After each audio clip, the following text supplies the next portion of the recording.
ইফতার তাড়াতাড়ি করা এই সম্পর্কে আপনার কাছ থেকে জানবো। আমরা অনেকেই আছি যারা বিলম্বে ইফতার করতে পছন্দ করি এবং অনেক আইটেম নিয়ে আমরা ইফতার করি। শুরুতেই যদি আপনি ইফতার বিলম্বে করলে কি ক্ষতি হয় সেই বিষয়ে জানাতেন।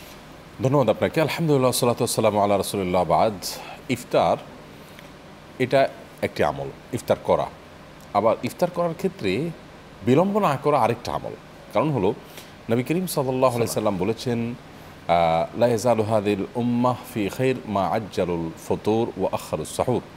এই উম্মাহ ততদিন পর্যন্ত কল্যাণের মধ্যে থাকবে, এই জাতি ততদিন পর্যন্ত কল্যাণের উপর প্রতিষ্ঠিত থাকবে যতদিন পর্যন্ত তারা ইফতারটা তাড়াতাড়ি করবে এবং সাহরিটা দেরিতে করবে।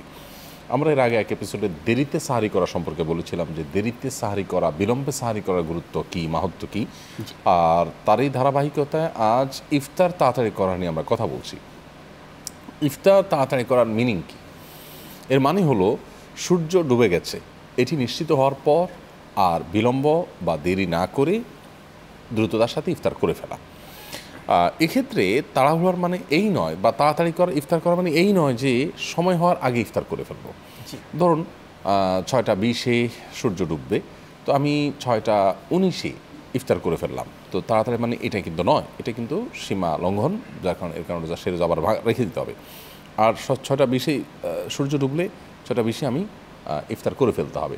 এটা হলো সময় মতো ইফতার করা এবং অবিলম্বে ইফতার করার মানে ইয়াহুদিদের একটা নিয়ম বা তাদের একটা কালচার আছে। এখন বর্তমানে রাফেজি শিয়াদেরও এই কালচারটা আছে যে তারা ইফতারটা অনেক দেরিতে করে, অর্থাৎ চতুর্দিকে অন্ধকার হওয়ার জন্য তারা অপেক্ষা করে, অন্ধকার হয়ে গেলে তারপর তারা ইফতার করে।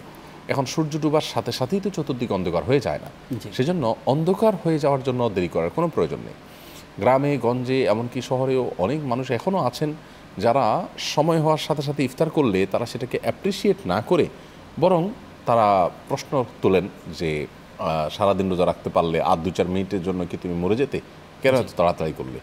অর্থাৎ তারা মনে করেন সূর্য ডুবার পরে আরও বোধহয় 2-5-10 মিনিট বসে থাকার ভিতরে কোনো কল্যাণ আছে, তো এমনটি মনে করবার কোনো কারণ নেই।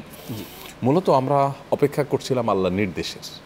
আল্লাহর নির্দেশ হয়েছে ইফতার করার, সূর্য ডুবে গেছে, আল্লাহ তাআলা বলেছেন আতিম্মুস সিয়ামা ইলাল লাইল, তোমরা রাত পর্যন্ত সিয়ামকে টেনে নিয়ে যাও। সূর্য ডুবে গেছে মানে রাতের সূচনা হয়ে গেছে, বিদায়ের সাথে সাথে আমরা ইফতার করব। এটা আল্লাহর নির্দেশের প্রতি আমার যে শ্রদ্ধা, আল্লাহর নির্দেশের জন্য যে আমার প্রবল অপেক্ষা, এটার একটা চরম দারুণ একটা দৃষ্টান্ত। তো সেই জায়গা থেকে আসলে দেরিতে ইফতার না করে অবিলম্বে অর্থাৎ সূর্য ডুবার সাথে সাথে ইফতার করাটা সুন্নাত।